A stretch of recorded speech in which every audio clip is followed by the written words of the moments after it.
بسم اللہ الرحمن الرحیم رب اشرح لی صدری ویسر لی امری واحلل عقدۃ من لسانی یفقہوا قولی صدق اللہ العظیم۔ عزیز پاکستانی، السلام علیکم۔ آج کے ولاگ میں ہم بات کریں گے کل الیکشن کمیشن کے سامنے کیا ہوا، آخر نواز شریف اور Maryam Nawaz government college university اور لمس کا دورہ کیوں نہیں کرتے، مہنگائی نئی حدوں کو چھو رہی ہے، مگر ایسے میں مجھے رومی کا وہ قول یاد آتا ہے کہ تم باہر سب کچھ ڈھونڈتے ہو مگر یاد رکھو تمہارے وجود سے باہر کچھ نہیں ہے، جو ہے وہ تمہاری ذات کے اندر ہے، اسے اپنے اندر ڈھونڈو۔ پھر اس کو ہی اقبال نے کتنے خوبصورت پیرائے میں یوں سمویا کہ خود ہی میں ڈوب کر پا جا سراغ زندگی، کہ اگر تم نے زندگی کا راز پانا ہے تو اس کے لیے خود ہی سیلف ریسپیکٹ اس کو تلاش کرو۔ اور پھر ایک اور مقام پہ فرمایا کہ خود ہی کو کر بلند اتنا کہ ہر تقدیر سے پہلے خدا بندے سے خود پوچھے بتا تیری رضا کیا ہے۔ مگر انفارچونیٹلی آج کا پاکستان اقبال کے خودی کے فلسفے کو اور رومی نے وہ جو غیرت خودی، وہ اپنے رب کی پہچان جو اپنے اندر تلاش کرنے کا کہا تھا، اس سے آری ہے، اس کی مسلسل نفی کر رہا ہے۔ مسلسل جھوٹ پر جھوٹ بول کر قوم کو گمراہ کرنے کی کوشش کی جا رہی ہے، باوجود اس کے کہ قوم بار بار جواباً یہ بتا رہی ہے کہ اب تم ہمیں گمراہ کرنے کی صلاحیت کھو چکے ہو۔ میں مثال دوں گا کہ سنا ہے کہ سٹاک سننے میں اس لیے کہ میں ابھی الیکٹرانک چینلز کو دیکھتا نہیں ہوں، میں نیوز چینلز کا بائیکاٹ کیا ہوا میں نے تقریباً 20 مہینے سے۔ سننا ہے کہ جی سٹاک ایکسچینج 65,000 کی نفسیاتی حد کراس کر گئی۔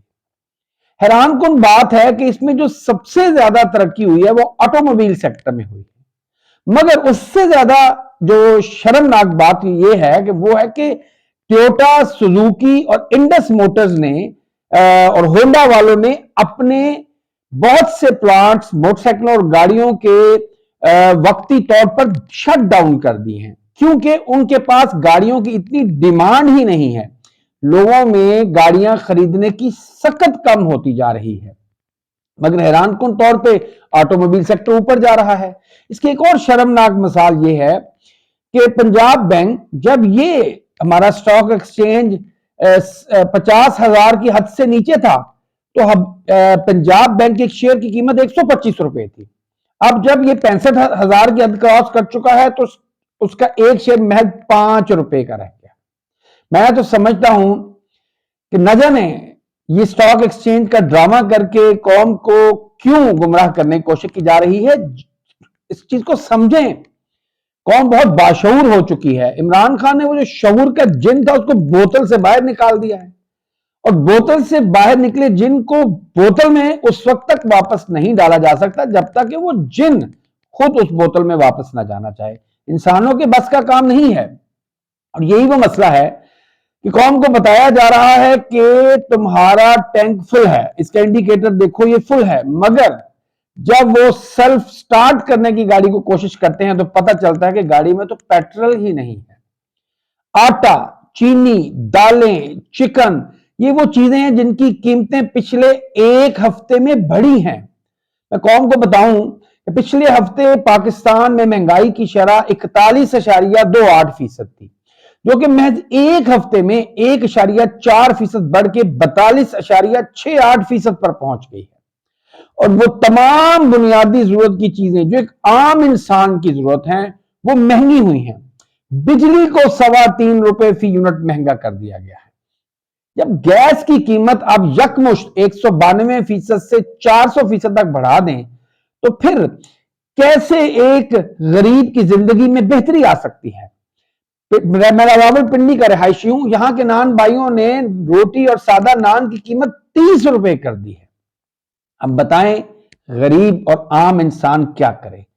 چاہتے وہ آپ کی سٹاک ایکسچینج کو، لعنت ایسی سٹاک ایکسچینج کو، لعنت ایسی سٹاک ایکسچینج کے غبارے میں ہوا بھرنے والوں کو، اور لعنت ان لوگوں پر، اللہ کی مار ہو ان لوگوں پر جو قوم کو مسلسل جھوٹ بولتے ہیں اور دھوکہ دیتے ہیں۔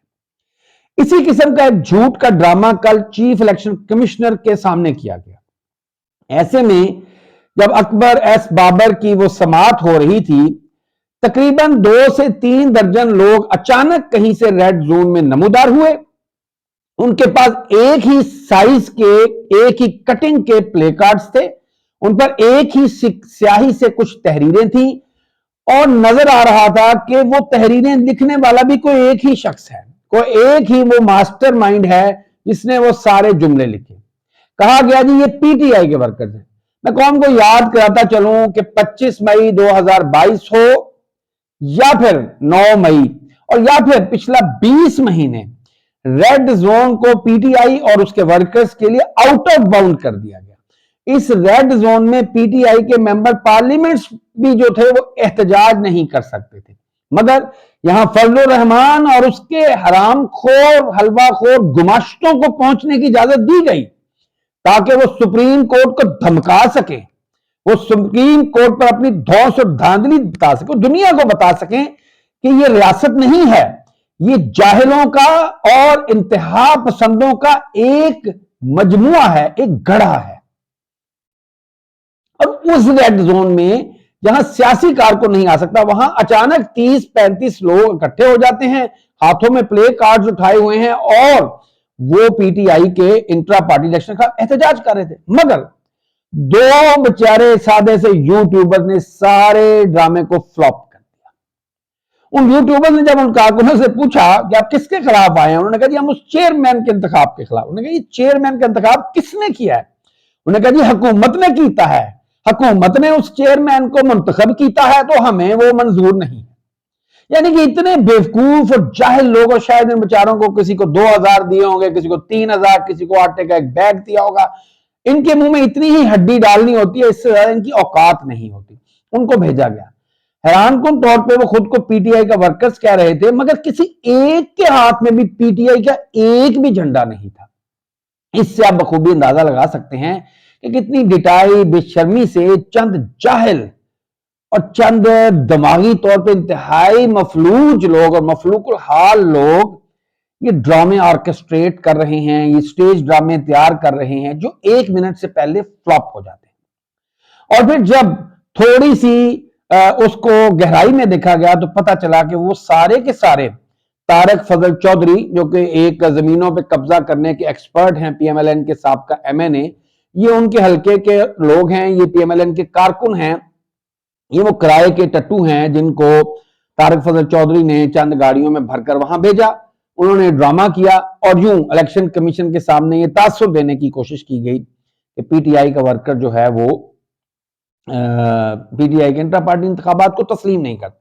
حالانکہ اسی وقت نوشہرہ میں ایک فقید المثال جلسہ ہوا، کہنے کو وہ ورکرز کنونشن تھا، مگر بیلیو کریں 2 لاکھ سے زائد لوگ وہاں اکٹھے ہو گئے۔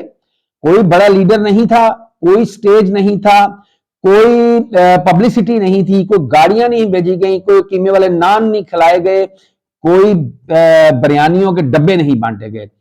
پبلک اپنے جوش و خروش سے آئی اور محض عمران خان کے ایک کارکن کی کال پر، ایک آدمی کی کال پر، اور پھر اس کے بعد یہ تماشے ہوتے ہیں۔ اور یہی وہ وجہ ہے کہ کل جب پاکستان کا نام نہاد بوٹ پالشیا پالتو نگران وزیر اعظم آغا خان یونیورسٹی کراچی جاتا ہے تو وہاں بھی طلبہ کے سوالات نے اس کو لاجواب کر دیا ہے۔ مجھے حیرانگی ہوتی ہے کہ ایک نگران وزیر اعظم ہونے کے ناطے اس کا تک کیا بنتا ہے کہ یہ تعلیمی اداروں میں جائے۔ نہ اس شخص کی کوئی اوقات ہے، نہ اس کی کوئی حیثیت ہے۔ یہ ایجنسیوں کے دفاتر کے باہر ڈرائی فروٹ اور مٹھائی کے ڈبے اور فروٹ کی پیٹیاں لے کر بیٹھا ہوتا تھا، اور وہاں چھوٹے چھوٹے جو ان کے فیلڈ اپریٹرز تھے ان کے ترلے منتیں ان کے پاؤں پکڑتا تھا کہ میری صاحب سے ملاقات کر۔ اب یہ جو صاحب کے تلوے چاٹ کر اور صاحب کے بوٹ پالش کر کے آ گیا ہے، اب یہ اعلیٰ تعلیمی اداروں میں جاتا ہے اور وہاں سے خود کو ذلیل اور رسوا کرا کر آتا ہے۔ جیسے ایک طالب علم نے ایاک نعبد و ایاک نستعین کہا تو اس کا رنگ پیلا پڑ گیا، کیونکہ اس کو تو شاید یہی نہیں پتا ہوگا کہ ایاک نعبد و ایاک نستعین کا مطلب کیا ہے۔ اس کو یہ بھی نہیں پتا ہوگا کہ نماز کے کس حصے میں سورہ فاتحہ یا دعائے فاتحہ کی یہ آیت پڑھی جاتی ہے۔ حیران کن طور پر یہ بے شرم لوگ مجھے، لیکن شاید یہی وہ وجہ ہے کہ مریم نواز شریف اور نواز شریف وہ ہر جگہ پہنچ جاتے ہیں، اسپیشلی چیمبر آف کامرس میں تو وہ زبردستی گھس کے بیٹھ جاتے ہیں، لیکن ان کو اب تک اتنی ہمت نہیں ہوئی کہ وہ لرنز یا گورنمنٹ کالج یونیورسٹی لاہور، جو ان کے اپنے ہوم گراؤنڈ کے دو بڑے تعلیمی ادارے ہیں، ان میں جائیں اور طلباء سے بات کریں، کیونکہ پہلے تو یہ دونوں باپ اور بیٹی پرلے درجے کے جاہل اور غلیظ بدبودار سوچ کے حامل ہیں۔ یہ جانتے ہیں کہ طلباء ان کی وہ جترول چھترول کریں گے، ان کے سروں میں اتنے جوتے ماریں گے کہ نواز شریف نے جو تازہ نئے بال لگوائے ہیں وہ اڑ جائیں گے۔ اور مریم بی بی سے جب وہ کیپٹن صفدر کے ساتھ ان کے معاشقے کی تفصیلات اور وہ جو 5-6 ماہ کی کہانی، اور پھر کس طریقے سے مریم نواز کو راتوں رات نکاح کر کے کیپٹن صفدر کے ساتھ رخصت کرنا پڑا آل شریف کو، اس کے سوالات کے جواب دینے پڑیں گے۔ اور یہی وجہ ہے کہ نہ تو کسی پٹواری میں اتنی جرت ہے کہ وہ کسی تعلیمی ادارے میں جائے، اور نہ ہی وہ اپنے لیڈروں کو یہ مشورہ دیتے ہیں کہ چلیں جا کے یوتھ کو سمجھائیں کہ وہ ایک غلط شخص کے پیچھے لگے ہیں۔ میں امید کرتا ہوں کہ مہنگائی کا یہ جو جن ہے یہ بھی قوم کو سوچنے پر مجبور کرے گا، اور جس طریقے سے پاکستانی قوم کا نوجوان ان بد کردار اور بد شکل اور خبیث لوگوں کو جو اقتدار کے ایوانوں میں براجمان ہیں، مسلط ہیں، ان کو جس طریقے سے ذلیل و رسوا کر رہا ہے، اس سے انشاءاللہ ہماری قوم کے بہتر مستقبل کی امیدیں روشن رہیں گی۔ اللہ آپ سب کا اور پاکستان کا حامی ناصر ہو۔ پاکستان زندہ باد، پاکستانی قوم پائندہ باد۔ شکریہ، والسلام۔